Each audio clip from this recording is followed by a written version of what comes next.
That Sober Guy podcast contains adult content, merciless truth, and emotional nudity. Listener discretion is advised.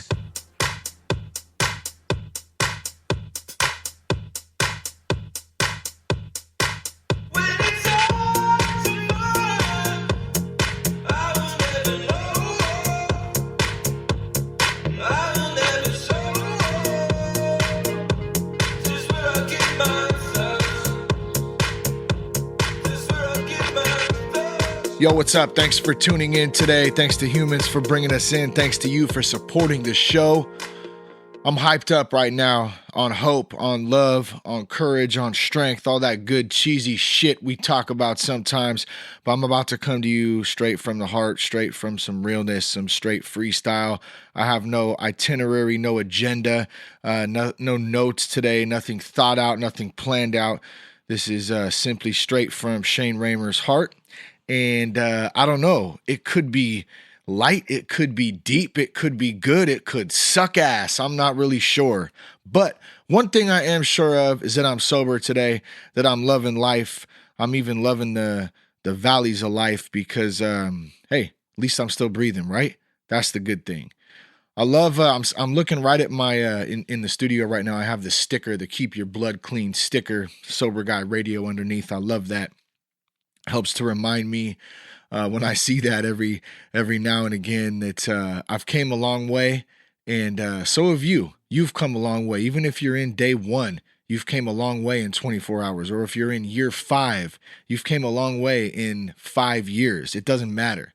We're all struggling with some of the same things, and I like to remind myself, and I will do my best to remind you right now by saying this, is the fact that alcohol, drugs, sex, things we use to mask our true identities, our true selves, the way that we feel, the people that we are, or that we think we are at least, is just the beginning. When you start peeling back those layers, like I'm doing right now in working through some of the steps, and talking about things, openly communicating things, you start to find out how much shit is really buried down deep in there that has never been addressed before. And so my point to this is I think a lot of people are mistaken, and not to any fault of their own by any means. I didn't just, I haven't known this all my life or forever or for even that long, really.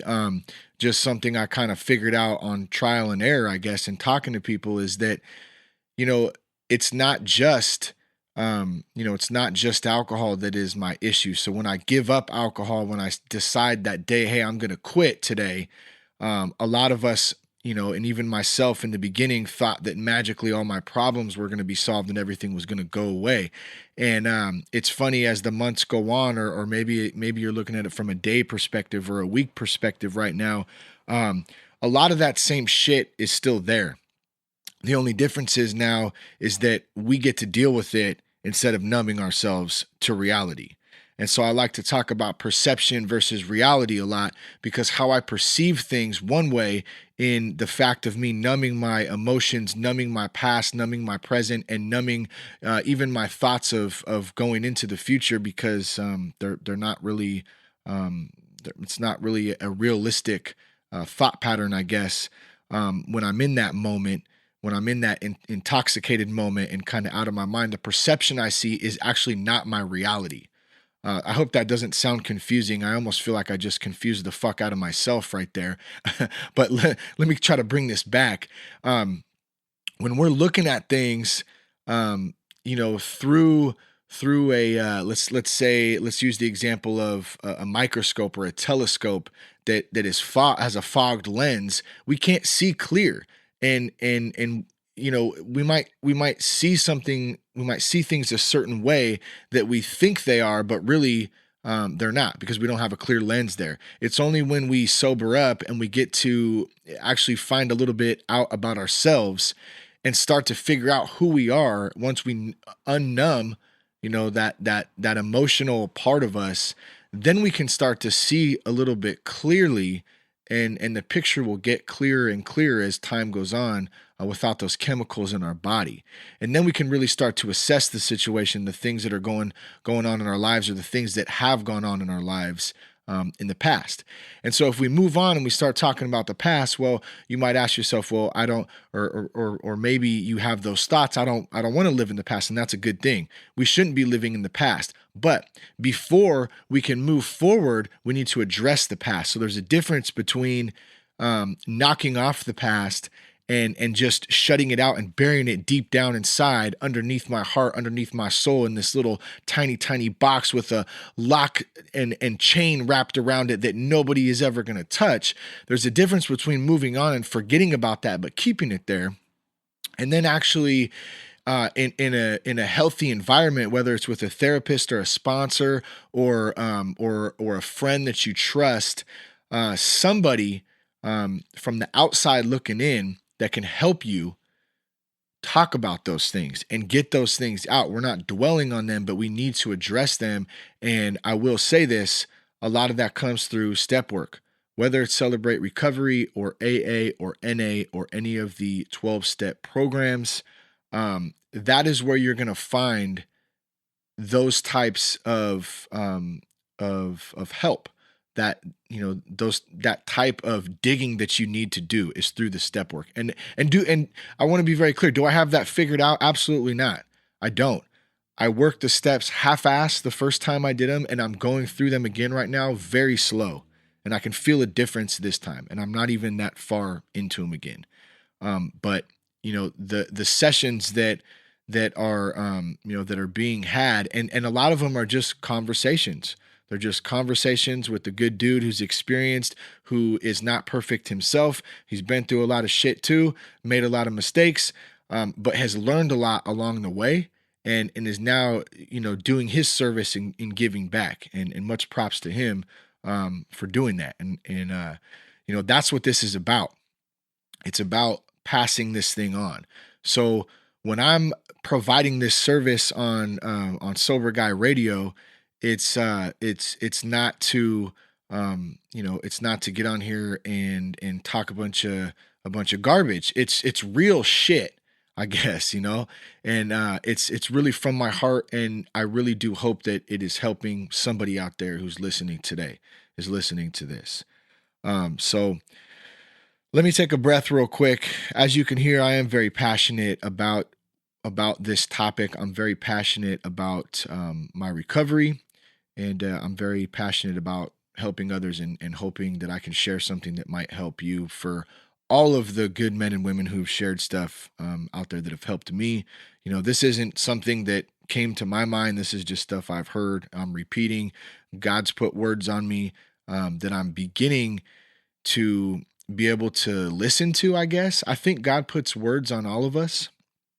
And, I'm totally a rookie at this stuff, but I'm giving it my best effort here from what I am kind of, gaining a little bit of knowledge into this topic, that I think God speaks to us, and he has spoken. Let me speak for me. Once again, I think that he's spoken to me many, many times, many, many, many times. It's only as of, more recent, am I able to start understanding and understanding what that is, and that those are actually words. It's not just my mind saying stuff to me. So I want you to think about that, whether you believe in God or not. Okay, so let's just kind of put that aside. If you got a problem with it, that's fine. Just put that aside. What are those thoughts that are coming into our brains? Whether they're good thoughts, bad thoughts, excited thoughts. Are they happy? Are they sad? Those emotional thoughts, or maybe next to those, there are decisions that we have to make. Hey, go, you walk. How many of us have walked past a homeless person on the street? And this is funny, and I hope I do it justice, but me and my buddy Josh talked about this on the backpacking trip. And I've been waiting for it to come up, and here it just magically comes up almost by accident. So we're talking about walking by somebody on a homeless person on the street, right? Now, I'm so guilty of this, and I'm an asshole for it. But you judge the person, right? Is he a good bum? and I hate to use the word bum, but that's the word that we used because we were kind of joking around about it. So, I hope no one takes offense to that. If you do, fuck you. I don't care. Is he a good bum or is he a bad bum? Right? I'm going to go give that bum $5 because he looks like a good bum. I think he's going to go get something to eat. I think he's going to maybe try to get himself a cup of hot coffee, maybe hang out. He looks like a nice guy. He's been through some shit. Okay, then you got the other side of this. Oh, that guy, I don't know. Maybe it's just the way he looks. Maybe it's the way he's standing. I don't know what it is. That guy, he looks like a bad bum. He looks like a piece of shit. I'm not giving him any of my money. You're not getting shit from me, buddy. What is the difference? They're both people who are in need, who are in a certain spot in their life where God has placed them, in my opinion, and that's right where they're supposed to be. And you might be thinking, what's the point? Just like I am right now, other than I thought that was funny, but it might not. It definitely wasn't as funny as the backpacking trip. I'll tell you that much. But how many of you have done something like that, have judged the bum? Is he the good bum or the bad bum? And you've decided on that you're not going to give the bad bum money, but you'll give the good bum money. You don't know. The good bum could go in and buy a bottle of vodka and pack of smokes, and vice versa. It doesn't matter though. Okay, so those things that are put on us, those thoughts that are put on us, my question is, where do those thoughts come from? Is that me being a judgmental prick? Is it me being, is it me? Is it God coming? I mean, I don't know. I don't know. I absolutely do not know in this case. One thing I do know is the good bum, the bad bum, that's me. There's a part of the good bum and the bad bum inside of me. And it's probably about 50-50. And there's actually a hell of a chance that could have been me had I not gotten sober, had I not made a decision, to get some help and surrender and kind of chase it. I'm chasing this shit. I'm not chasing the bag anymore. I'm not chasing the dope. I'm not chasing the booze. I'm chasing recovery. I'm chasing God. I'm chasing a life better than the life that I lived before. And I'm always clear on this too. Most people who know me personally would probably tell you, and I say this very humbly, they would probably tell you that Shane was a good dude. A lot of them probably don't understand. I don't even think he needed to go to rehab. He was a good dude, and I get that. I get that. But what people don't understand is there's a battle that's going on inside of somebody. In this case, I can only speak for myself. There was a battle, and there still is, but at the time it was intense. This intense battle this war going on inside my head. Remember Suicidal Tendencies? War! Da, da, da, da, da, da, inside my head! One of my favorite songs. I'm not going to try to sing it right now, but dope ass song. And that song resonates with me so much because there's a fucking war going on inside of me. Is it a spiritual battle between the enemy and between God? Yes, there's a huge part of that. Is there also a battle on my human side going on from me and the world, me against the world, or me with the world, whatever the day may bring? Yes. So how am I supposed to handle business in this world if I have no tools to fight these battles? I need a support network. I need friends. I need family. I need a 12-step program. I need a church. I need positivity. I need to surround myself with people, with places, with things that fucking bloom positivity. They got positivity coming out of their assholes. That's what I need. That sounded gross, but you get what I'm saying. I need that to thrive. I need that to survive. I need that to grow on the daily. And I hope you can understand right now where I'm coming from. And I hope this pumps you up a little bit and lets you hear and lets you feel that emotion in my voice to say that being a dope fiend, being a drunk is not fucking cool. It is not cool. Okay. It is not, it sucks. There's no way to live. It is a pitiful life to live like that. And I'm not saying the people that are living like that are pitiful people. So please don't confuse that. That's not what I'm saying at all. Some of the best people in the world came from broken, alcoholic, drug addicted homes. Some of the best people in the world are out there right now on the street struggling with an addiction that they cannot kick. And they just haven't hit that point in their life yet where God has showed them that will to change and to live that purpose that they're supposed to live. Now, let's talk on that a little bit, the will part, because in my meeting this morning, we talked about that a little bit. And we talked about a certain situation, two certain situations. It's kind of funny how a sponsor and a sponsee, or a friend and a friend, or whatever terms you want to put it in, can help each other and be in certain parts of their lives can intertwine, especially being on two sides of the states, or in some cases two sides of the world. My point being is God puts people in your lives for a specific reason. And I'm a firm believer in that. And this example I'm talking about right now is a great example of that. So, I'm sitting with my sponsor, and I'm just going to say his name, Buddy, because he's an awesome dude. And I know he doesn't like that, doesn't want the recognition, but I'm going to give him a little bit of it right now because he's such a fucking rad dude. That we're sitting there today and we're talking about these two situations where they're both very similar in the fact of trying to help a loved one with an addiction problem, or just a life problem in general.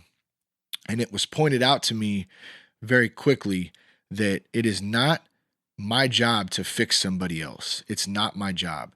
It is only the job of, number one, God to fix them, and number two, the person to reach out to God and to surrender to that higher power, and to surrender their life and their struggles and everything that they're going through, and give it up and stop fighting themselves. I cannot force somebody to do that, no matter how much I love them, no matter how angry I get at them, no matter how hurt I am by them. It doesn't matter.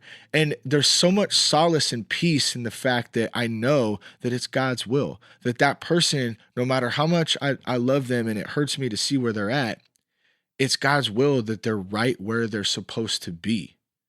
Okay, they're right there.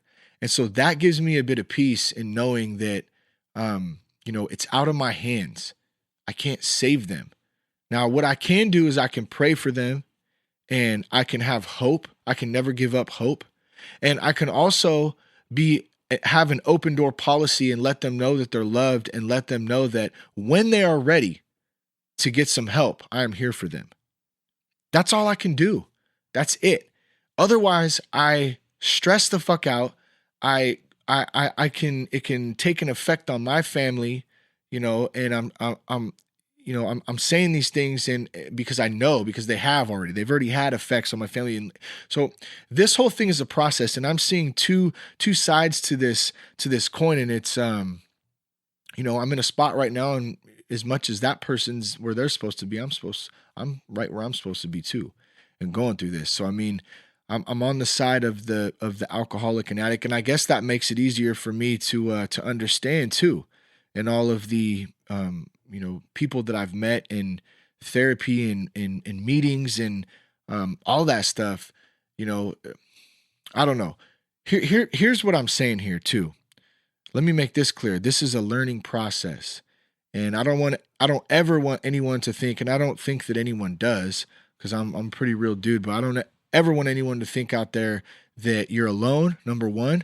And number two, that because some guy sitting behind a microphone can talk about this shit right now, and I'm speaking of myself, it doesn't mean I got it all together. It doesn't mean everything's perfect. It doesn't mean that I don't have my shit that I'm going through now on my personal level and with a family member. So that's why this platform was created. And it wasn't created by me. I'll tell you that much. It was not created by me. It was from something spiritual and much higher than I could do. I'm just the vessel to drive it, I guess, if you want to say. And I'm learning these things and coming to terms with them, and they're fucking crazy. Here's one thing too. I'm having an issue with this. I have a foul mouth, but I cannot help it. I feel very convicted, and sometimes curse words come out, and I don't know where I would stand from a godly perspective on that.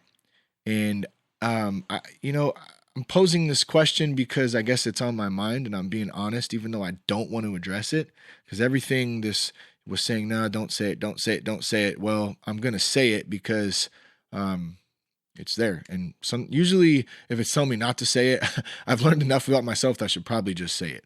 But I also feel like in this realm, in this in this community, a lot of us are from the street. A lot of us have been through some shit growing up. A lot of us have seen a lot of things that we probably wish we hadn't seen or been through. And so I don't feel like I can sit up here and maybe that's wrong. Maybe that's wrong of me to say. I don't feel like I can sit up here and not curse. Maybe I'll graduate one day and have a very clean mouth, and I'll be a perfect mouth and not this filthy mouth. But until then, fuck it. I don't care. I don't fucking care. How's that? Did that sound crazy? It probably did. I'm a little bit crazy, in case anyone's wondering. And my guess is you're probably a little bit crazy too. And guess what? I am fine with that. I'm glad. I'm happy I'm a little weird. I'm happy I'm a little bit off. That makes me me. That gives me character. Gives me character. Gives me passion. I hope everyone's doing great out there. I want to mention one more thing. Watch that McLemore video, Drug Dealer. I posted it up on the Facebook page and on my page, and dude, that thing made me cry. It really did. It brought back some memories. That scene where he's in the shower. I actually had like this straight flashback. I had that exact same thing happen to me when I went to rehab, like in the shower, like how the fuck did I get here? Like, how am I here? Why am I here? What did I do? I mean, just that realization of just like, still trying to like figure it out, and sheer desperation, right? And that's a powerful video. If you haven't checked that out, I would highly recommend that you go do it. I also like that it brings the political perspective into it from Big Pharma, and he talks about how my drug dealer is not a drug dealer on the street on the corner. My drug dealer is a doctor, basically, and talking about the pharmaceutical industry and how how parts of that, pieces of that, is destroying America. And I'm not talking about, just in case you have somebody who works in the pharmaceutical industry, I'm not talking about, the majority of folks in there. I'm talking about the high level, the big time, the big guns, the political aspects of it. That's where it's at in this epidemic that's sweeping the country. And I don't know enough on it to really go into any more detail about it than that. And I'm not going to attempt to. But what I will say is, if there's someone struggling out there listening right now, or if you know somebody who's struggling, I just want to tell you that there's hope. You can change. They can change. You're not going to change them, but you can be there for them. You can love on them, and you can offer them help if they're willing to go get it. And that goes for the person too. There is help out there if you are willing to go seek it and go get it. You can change your life. You can live your purpose. You can be the man or the woman that God has really intended you to be. It's just a matter of you giving up, stop fighting yourself, and go seeking some help. I want to be clear too. There's nothing weak. There's nothing weak about asking for help. If anything, it makes you strong. For when I'm weak, then I am strong. I mean, there's something in that is so powerful. If we can practice that, and we can really move forward in life and really live a true, valuable, solid life. Nobody wants to be on their deathbed, and even if you get the opportunity to be on your deathbed, you might die suddenly. Not to put it on a morbid scale or anything, but even that opportunity to be there and have regrets, so we should really be waking up every day and thanking, for those of us that, I don't want to say beat this thing, because I don't think it's ever beat, but for those of us who can maintain this thing and have actually seek the help, We should be very proud of that, number one, and we should also be very grateful and coming from that place of gratitude on the daily. Every single day, waking up and being grateful for the things that we've been blessed with, because it can all be taken away in a New York minute, as Don Henley would say. One of my favorites. I believe that was Don Henley, and if I'm wrong on that, my apologies. But man, good stuff today. This feels good to get this out. I hope you don't mind. This is going back right now. This is bringing it back. This is what it's about. It's not about sponsorships and numbers and money and all that stuff. I'm really feeling whole again, and I hope you can hear it in my voice. We're still gonna have some interviews coming up. I have some great folks actually lined up coming on to talk about recovery and to provide some resources. But right now I'm just kind of chilling. I'm just kind of kicking back. I'm enjoying life. I hope that the podcast is helping you out there. Helping everybody. I hope you're connecting. I hope you're spreading the word. Please tell a friend about the show too. If you have a friend or somebody out there that that might be interested in the show, that might help them or might help one of their family members, please spread the word. Sober Guy Radio is a solid resource, and there's many resources to branch out from there. Check out the website, thatsoberguy.com. There's the 6 quick tips to quit drinking in 24 hours. It's a free download, something I put together that you can, if you're questioning, trying to quit drinking, you can check that out and hopefully get you started, get you on the right track there. Peace, love, respect. Really stoked to do this. I'm such a blessed dude. I love all of you. I'm gonna actually bring it back right now from David from Azure. If nobody's told you they love you today, I love you. Keep your blood clean.